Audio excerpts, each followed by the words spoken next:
প্রথমেই আমাদের channel extra স্কুলে সাবস্ক্রাইব করুন এবং বেল আইকন বাটনটি অন করুন পরবর্তী ভিডিওটি মিস না করার জন্য। আসসালামু আলাইকুম। নবম শ্রেণীর সাধারণ গণিতে অ্যাসাইনমেন্টের দ্বিতীয় পর্বে তোমাদের স্বাগত। আশা করি তোমরা ভালো আছো। তোমাদের জন্য আলোচনা করব শুরুতেই এখানে দেখো সৃজনশীল 2 নম্বর প্রশ্নটি।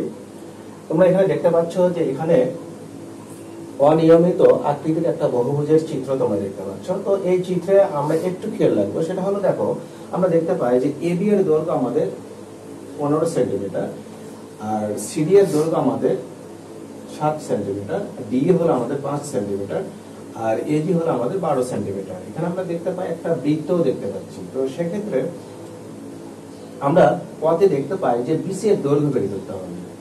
তো বিসি এর দৈর্ঘ্য যদি আমরা বের করতে চাই, তো আমরা শুরুতে যে কাজটি করব, দেখো যেহেতু আমাদের বিসি বের করতে হবে, আমরা যদি সি থেকে একটা লম্ব টানতে পারি এবি এর উপর, একটা লম্ব টানলাম, ধরো এই লম্বের নাম দিলাম সিএম, একটা লম্ব টানলাম। তো আমার বের করতে হবে এই বিএম আর সিএম। যদি আমি বের করতে পারি তাহলে কিন্তু পিথাগোরাসের সূত্র অনুযায়ী আমি কিন্তু বিসি এর মানটা পেয়ে যাব, বিসি এর দৈর্ঘ্যটা পেয়ে যাব। তাহলে আমি যে কাজটি করব সেটা হলো আমি সিএমটা বের করব। সিএম বের করতে গিয়ে আমাকে যে কাজটি করতে হবে, আমি ডি থেকে কি করব, এই এজি এর উপর একটা লম্ব টানবো, ডি থেকে একটা লম্ব টানলাম। কারণ দেখো এখানে আমাদের বলা আছে চিত্রে ডিই সমান জিই। এই যে ডিই সমান হলো 5 সেন্টিমিটার, আর জিই যেহেতু ডি এর সমান, তার মানে এটাও 5 সেন্টিমিটার। ডি সমান যেহেতু জি, তাহলে ডি 5 সেন্টিমিটার মানে জি আমরা এখানে 5 সেন্টিমিটার পেয়ে যাই। আর ডি থেকে যেহেতু আমি এখানে একটা লম্ব টানবো, ধরো এখানে ডি এন একটা লম্ব টানলাম, তাহলে কিন্তু আমার এই ডি এন আর জি তখন সমান হয়ে যাবে।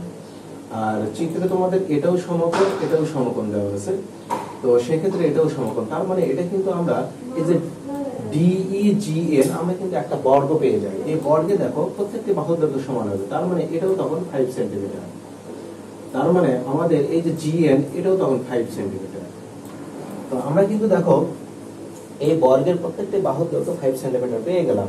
তো সেক্ষেত্রে আমাদের এএন এর দৈর্ঘ্য কত হবে? দেখো আমাদের এজি যদি 12 সেন্টিমিটার হয়, জিএন যদি আমাদের 5 সেন্টিমিটার হয়, তাহলে এইটুকু আমরা 12 থেকে 5 মাইনাস করলে আমরা পেয়ে যাই 7 সেন্টিমিটার। আমরা কিন্তু 7 সেন্টিমিটার পেয়ে গেলাম। তো আমাদের এখন দেখো আমরা এই যে সিএম, যেটা এই সিএম কিন্তু আমরা তাহলে এখানে 7 সেন্টিমিটার পেয়ে গেলাম। এবার আমাদের এমবি বের করতে হবে। এমবি যদি আমরা বের করতে চাই তাহলে আমরা কি করব? দেখো এবি থেকে যদি আমি এই পুরো এবি থেকে যদি আমি এএমটা বাদ দিই, তাহলে এম এর দৈর্ঘ্য কত হবে? এখানে দেখো সিডি হলো 7 আর ডিএন হলো 5, 7 আর 5 যোগ করলে আমরা কত পেয়ে যাব? 12 সেন্টিমিটার। তার মানে আমরা এখান থেকে এ পর্যন্ত আমরা পেয়ে যাই 12 সেন্টিমিটার। তাহলে এমবি তখন কত দাঁড়ায়?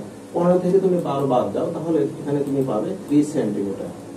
তো সেক্ষেত্রে দেখো চিত্রে কিন্তু আমরা দেখতে পাই যে বিসিএম এই ত্রিভুজ সমকোণী ত্রিভুজ, এই সমকোণী ত্রিভুজের আমরা বিএম এর মান 3 পেয়ে গেলাম, সিএম পেয়ে গেলাম 7। এখন বিসি আমরা পিথাগোরাসের সূত্র অ্যাপ্লাই করব, করে আমরা বের করে নেব। তো আমরা এখানে একটু লিখে দেব যে সৃজনশীল 2 এর পরে আমরা যে কাজটি করব সেটা হলো আমরা লিখে নেব যে চিত্রে আমাদের দেওয়া আছে এবি সমান, আমরা লিখে নেব এবি সমান হলো 15 সেন্টিমিটার। তারপর আমরা লিখে নেব সিডি সমান 7 সেন্টিমিটার। তারপর আবার ডিই লিখে নেব 5 সেন্টিমিটার, আর ডিই সমান আমরা জিই লিখে নেব 5 সেন্টিমিটার। আর এখানে আমরা যে কাজটি করব এজি সমান আমরা লিখে নেব 12 সেন্টিমিটার। আর আমরা এখানে ডি থেকে এজি এর উপর ডিএন লম্ব রাখি, ডিএন লম্ব এজি রাখি। আঁকলাম। অতএব আমরা এখানে লিখতে পারি যে GN সমান, আমরা তাহলে লিখতে পারি, আচ্ছা DN টা আগে লিখে নেব। অতএব আমাদের এখানে DN যেটা আসবে, DN সমান আমরা GE সমান আমরা লিখতে পারি 5 সেন্টিমিটার। তো আমাদের আসলে এই বর্গের DEGN বর্গের প্রত্যেকটি বাহু দৈর্ঘ্য এখানে সমান চলে আসে। তো সেক্ষেত্রে আমরা এখানে GN টাও বের করে নেব। GN তাহলে আমাদের ওই 5 সেন্টিমিটারই হবে। তো আমরা এখান থেকে AN বের করে নেব।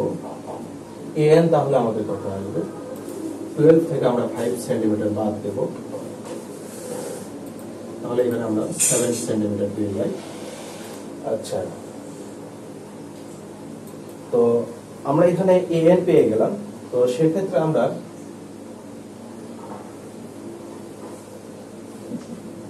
এখানে আরো যে কাজটি করব, CM লম্ব AB আঁকি। তো অতএব আমাদের CM সমান AN সমান আমরা পেয়ে যাই, AN সমান হলো 7 সেন্টিমিটার। তো CM সমান AN সমান 7 সেন্টিমিটার পেয়ে গেলাম। এখন আমরা BM টা বের করে নেব। BM টা বের করবো আমরা এভাবে। আচ্ছা, এখানে আমরা AM টা লিখে নেব। AM আমাদের আসবে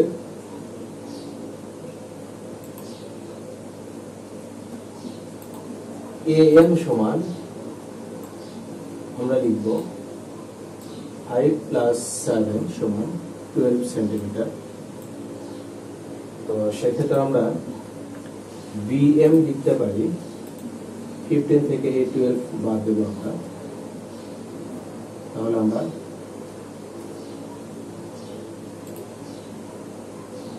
3 সেন্টিমিটার পেয়ে যাই। এখন আমরা এখানে ত্রিভুজ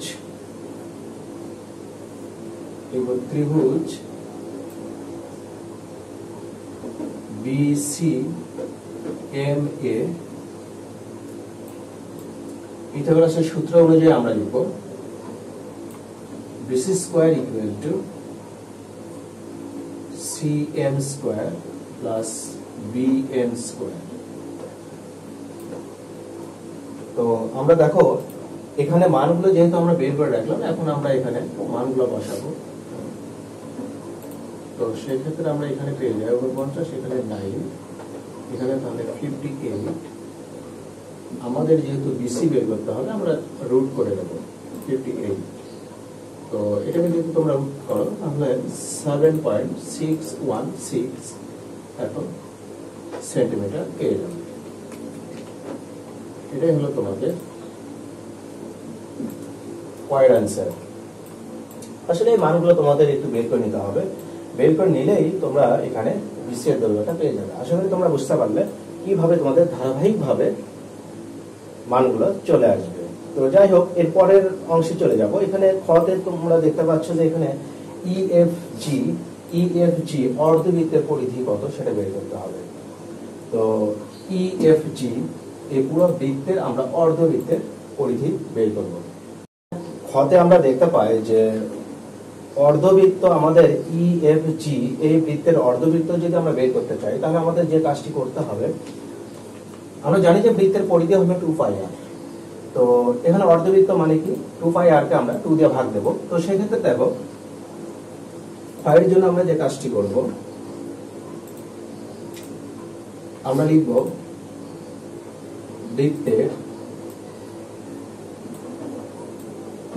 ব্যাসার্ধ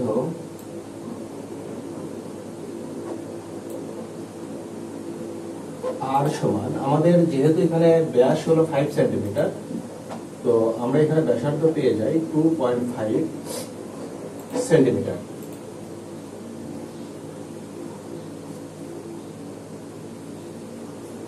অর্ধবৃত্তের পরিধি সমান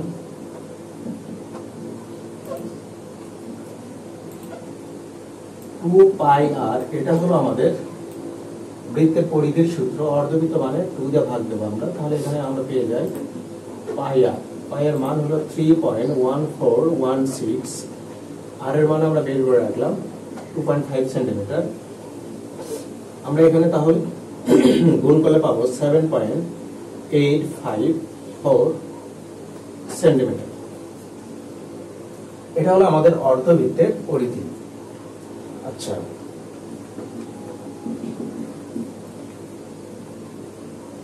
তো এরপরে দেখো তোমাদের গতে যেটা বলা হলো যে A B C D E F G এর পরিসীমা এবং ক্ষেত্রফল কত সেটা বের করতে হবে।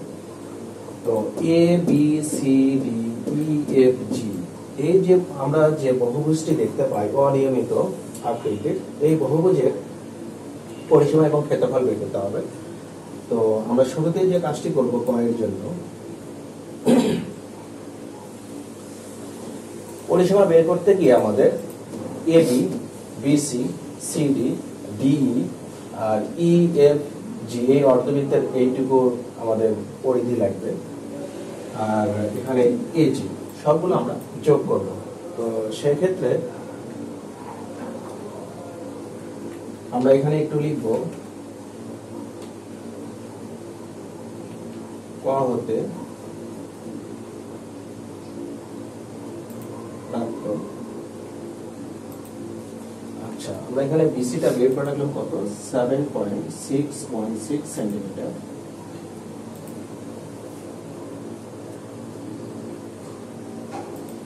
বিসি সমান 7.616 সেন্টিমিটার। তারপর লিখব খ হতে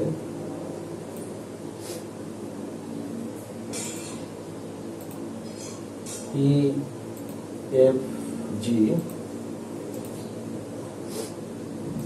অর্ধবৃত্তের পরিধি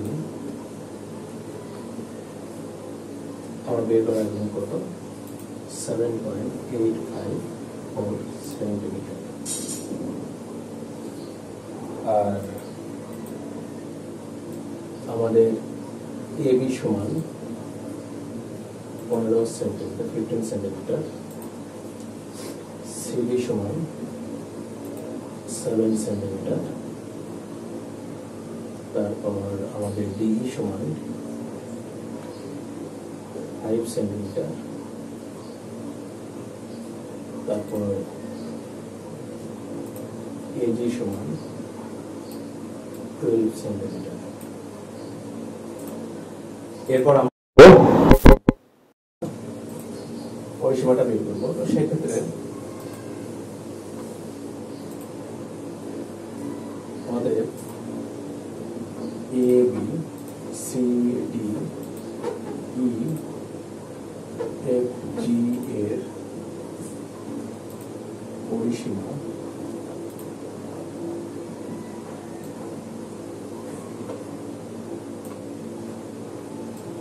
সমান আমরা লিখব A B plus BC plus CD plus DE plus E F G অর্ধবৃত্তের পরিধি প্লাস এজি।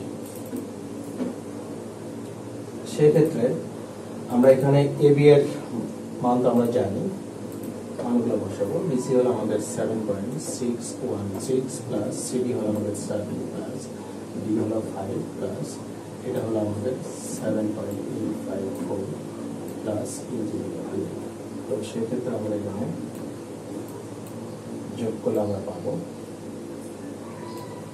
54.47 সেন্টিমিটার। তো আমরা এখানে এই বহুভুজের কিন্তু আমরা পরিসীমা পেয়ে গেলাম। তো এরপর আমরা ক্ষেত্রফল বের করব, নির্ণয় করব। তাহলে এই যে অনিয়মিত আকৃতির এই বহুভুজের ক্ষেত্রফল যদি আমরা বের করতে চাই, তাহলে আমাদের এখানে ভেঙে ভেঙে কাজ করতে হবে। বিষয়টা এরকম, দেখো আমরা দেখতে পাই যে এ বি সি এন এটা একটা ট্রাপিজিয়াম। আমরা এই ট্রাপিজিয়ামের ক্ষেত্রফল আগে বের করব, তারপর DEGN এটা একটা বর্গ, এই বর্গের ক্ষেত্রফল বের করব, আর এখানে EFG এটা একটা বৃত্ত, এই বৃত্তের ক্ষেত্রফল বের করে সেটার আবার অর্ধেক নেব, কারণ এইটুকু আমাদের অর্ধবৃত্ত। এই অর্ধবৃত্তের ক্ষেত্রফল, বর্গের ক্ষেত্রফল আর ট্রাপিজিয়ামের ক্ষেত্রফল, এই তিনটা যোগ করলে কিন্তু আমরা সম্পূর্ণ এই বহুভুজের ক্ষেত্রফল পেয়ে যাব। তো সেক্ষেত্রে দেখো আমরা শুরুতেই ABCN এই ট্রাপিজিয়ামের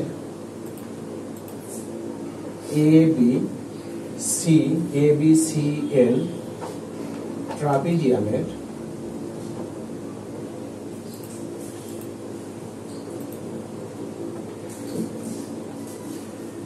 আমরা সমান্তরাল বাহু নেব। AB এর দৈর্ঘ্য কত? 15 সেন্টিমিটার। তারপর CN সমান লিখব আমাদের 12 সেন্টিমিটার। আর আমাদের ট্রাপিজিয়ামের ক্ষেত্রফলে কি লাগে? সমান্তরাল বাহুদ্বয়ের যোগফল ইনটু হাফ ইনটু সমান্তরাল বাহুদ্বয়ের যোগফল ইনটু হলো সমান্তরাল বাহুদ্বয়ের মধ্যবর্তী লম্ব দূরত্ব। তার মানে আমাদের এখানে সিএমটা লাগবে। সিএম হলো আমাদের কত? 7 সেন্টিমিটার। তো সেই ক্ষেত্রে আমরা লিখব অতএব ABCN ট্রাপিজিয়ামের ক্ষেত্রফল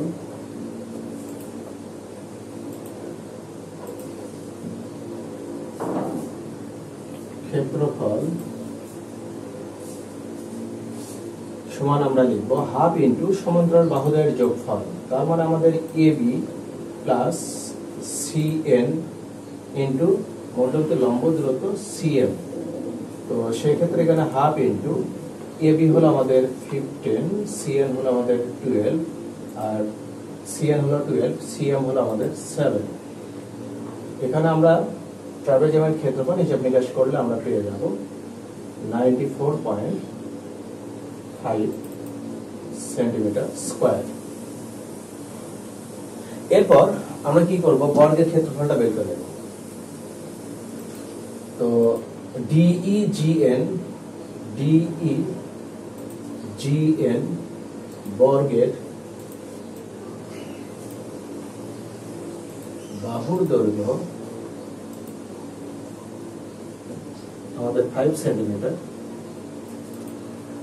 আর অতএব আমরা ক্ষেত্রফল লিখব এখানে 25 সেন্টিমিটার স্কয়ার। তো DEGN বর্গের ক্ষেত্রফল আমরা 25 সেন্টিমিটার স্কয়ার পেয়ে গেলাম। এবার এই অর্ধবৃত্তের ক্ষেত্রফল বের করব। তো আমরা এখানে লিখব EFG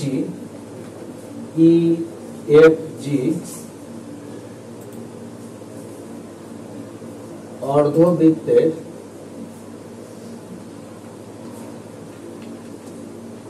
ব্যাসার্ধ আমরা লিখব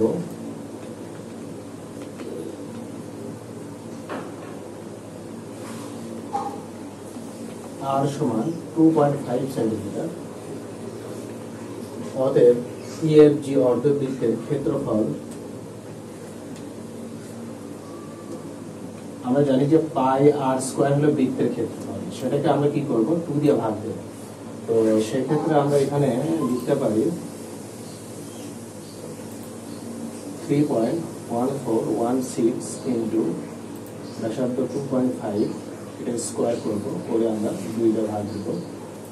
তাহলে আমরা এখানে 9.8175 পেয়ে যাব সেন্টিমিটার স্কয়ার। আমরা অর্ধবৃত্তের ক্ষেত্রফল পেয়ে গেলাম, বর্গের ক্ষেত্রফল পেলাম। তো সেক্ষেত্রে আমরা এখানে সম্পূর্ণ বহুভুজের ক্ষেত্রফলটা এবার লিখব।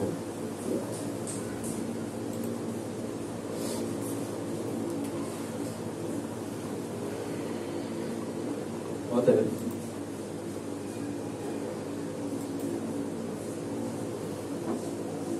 বহুভুজের ক্ষেত্রফল সমান আমরা লিখতে পারি ট্রাপিজিয়ামের ক্ষেত্রফল, বর্গের ক্ষেত্রফল আর অর্ধবৃত্তের ক্ষেত্রফল। ট্রাপিজিয়ামের ক্ষেত্রফল আমরা পেলাম কত? ট্রাপিজিয়ামের ক্ষেত্রফল আমাদের 94.5 প্লাস বর্গের ক্ষেত্রফল পেলাম 25 প্লাস আর 9.8175। তো সেক্ষেত্রে আমরা এই তিনটা ক্ষেত্রফল যোগ করলে পেয়ে যাই 129.3175 সেন্টিমিটার স্কয়ার। এটাই হবে তোমাদের এই অনিয়মিত আকৃতির বহুভুজের ক্ষেত্রফল। আচ্ছা, 3 নম্বর প্রশ্ন দেখো, তোমরা একটু খেয়াল করো। এখানে তোমরা দেখতে পাচ্ছ যে চিত্র, এই চিত্রটি হলো তোমাদের সুষম বহুভুজের একটা চিত্র। তো এই চিত্র থেকে আমাদের আনসার করতে হবে কতে যেটা বলা হলো আমাদের OPQ এর ক্ষেত্রফল নির্ণয় করতে হবে। OPQ এখানে দেখো আমরা এই বহুভুজে দেখতে পাই যে ত্রিভুজ আসলে কয়টা, এখানে 1 2 3 4 5 6 7 8টা। তো এই 8টা ত্রিভুজের ভিতর আমরা শুরুতেই বের করে নেব যে OPQ। এই ত্রিভুজের ক্ষেত্রফল বের করতে গিয়ে যে কাজটি করব, দেখো এখানে OP আর OQ এই দুইটা বাহুর দৈর্ঘ্য কিন্তু সমান হবে, কারণ সুষম বহুভুজের কেন্দ্র থেকে শীর্ষ বিন্দুগুলোর দূরত্ব সবসময় সমান হয়। আর সুষম বহুভুজের কি হয়, বাহুগুলোর দৈর্ঘ্য সমান হয়ে যায়। তো সেই ক্ষেত্রে আমরা এখানে কেন্দ্র থেকে দূরত্ব OQ আর OP এই দুইটা দূরত্ব যেহেতু সমান, আমরা লিখে নেব কয়ের জন্য যে কাজটি করব, আমরা লিখব চিত্রে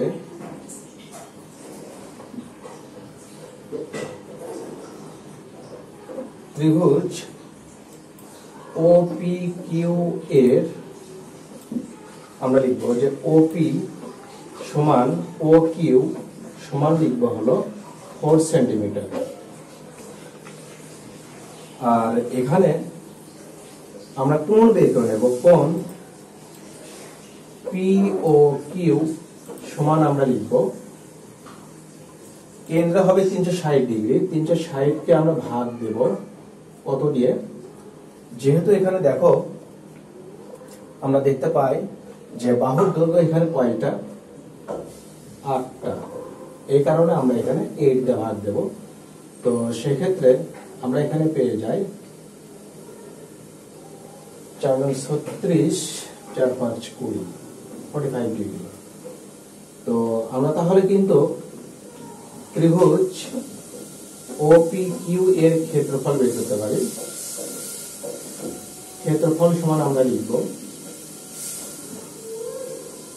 হাফ ইন্টু বাহুদ্বয়ের দৈর্ঘ্য, সেটা হলো দেখো OP আর OQ এই দুইটা বাহুর দৈর্ঘ্যের গুণফল, তার মানে half into 4 into 4 into sign 45 degree.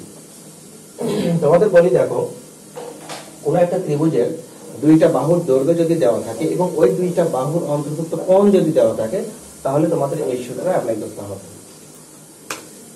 তো এখানে বাহুর দৈর্ঘ্য হলো আমাদের 4 এবং দেখো বাহুর দৈর্ঘ্য আমরা এখানে OQ আর OP সমান যেহেতু আমরা 4 লিখতে পারি, সেক্ষেত্রে আমরা এখানে হিসাব নিকাশ করলে আমরা এখানে পেয়ে যাব, এখানে আসবে কত 2 8 আর এখানে sin 45 এর মান হলো 1/√2। তাহলে আমরা এখানে পেয়ে যাই 4√2। তো আমরা একটা ত্রিভুজের ক্ষেত্রফল পেয়ে গেলাম 4√2 সেন্টিমিটার স্কয়ার। এই যে দেখো এই বহুভুজের দেখো আমরা ত্রিভুজ পেয়ে যাই কয়টা, 8টা। তো আমাদের যেহেতু একটার কথা বলা হলো যে OPQ এর ক্ষেত্রফল কত সেটা বের করতে হবে, আমরা এখানে পেয়ে গেলাম 4√2 সেন্টিমিটার স্কয়ার। এটাই হবে তোমাদের आंसर। খতে যে কাজটি করতে হবে, আমাদের সুষম বহুভুজের ক্ষেত্রফল বের করতে হবে। তো এই সুষম বহুভুজের ক্ষেত্রফল আমরা একটু লিখে নেব ক হতে প্রাপ্ত ত্রিভুজ OPQ এর ক্ষেত্রফল 4√2 সেন্টিমিটার স্কয়ার। তো আমরা দেখতে পাই এখানে এই বহুভুজের ভেতরে ত্রিভুজ হলো কয়টা? 8টা। তাহলে সম্পূর্ণ ক্ষেত্রফল আমরা পেয়ে যাই। অতএব বহুভুজের ক্ষেত্রফল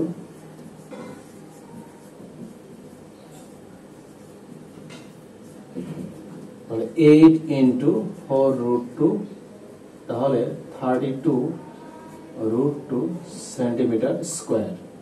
এটাই হবে অ্যান্সার। তোমরা চাইলে এখানে 4 × √2 মান দিয়ে গুণ করে তোমরা দশমিকে লিখতে পারো, এটাও তাই, বা এভাবে লিখলেও হবে। আশা করি তোমরা এখানে ক এবং খ বুঝতে পারলে কিভাবে তোমাদের পথে তোমাদের ত্রিভুজ OPQ এর ক্ষেত্রফল বের করতে হবে আর খতে সম্পূর্ণ বহুভুজটির ক্ষেত্রফল নির্ণয় করতে হবে। তো এর পরের অংশ যেটা সেটা হলো গ। দেখো এখানে বলা হলো অনিয়মিত ও সুষম বহুভুজের মধ্যে কোনটির ক্ষেত্রফল নির্ণয় করা সহজতর। আসলে এখানে যে বিষয়টি দেখো তোমরা নিজেরাই বলতে পারবে আসলে কোনটা সহজ। দেখো সৃজনশীল 2-এ আমরা দেখতে পাই এখানে অনিয়মিত আকৃতির একটা বহুভুজ, এটার ক্ষেত্রফল নির্ণয় করতে গিয়ে কিন্তু আমাদের কয়টা ক্ষেত্রফল বের করলাম? 3টা। আমরা ট্রাপিজিয়ামের ক্ষেত্রফল বের করলাম, বর্গের ক্ষেত্রফল বের করলাম, অর্ধবৃত্তের ক্ষেত্রফল বের করলাম। বের করে কিন্তু 3টা ক্ষেত্রফল যোগ করে কিন্তু আমরা কি করলাম? সম্পূর্ণ বহুভুজের ক্ষেত্রফলটা পেয়ে গেলাম। আর এই চিত্র দেখো এখানে কিন্তু আমরা এই বহুভুজের ক্ষেত্রফল বের করতে গিয়ে বেশি কষ্ট করি নাই। কি করলাম? আমরা একটা ত্রিভুজের ক্ষেত্রফল বের করলাম, বের করে কিন্তু সম্পূর্ণ বহুভুজের ক্ষেত্রফলটা পেয়ে গেলাম। তার মানে এটা হলো আমাদের সুষম বহুভুজ। তো তোমরা যেটা লিখবে, তোমরা লিখবে যে অনিয়মিত ও সুষম বহুভুজের মধ্যে সুষম বহুভুজের ক্ষেত্রফল নির্ণয় করা সহজতর। আর এখানে আরো একটু বলবে যে অনিয়মিত আকৃতির বহুভুজের ক্ষেত্রফল নির্ণয় করতে গিয়ে কি করতে হয়? তোমরা তোমাদের মতো করে গুছিয়ে লিখবে। আমি একটু বলে দেই, তোমরা তোমাদের মতো করে গুছিয়ে লিখবে যে অনিয়মিত আকৃতির বহুভুজটি কি হয়? কয়েকটি জ্যামিতিক চিত্রে বিভক্ত হয়ে যায়।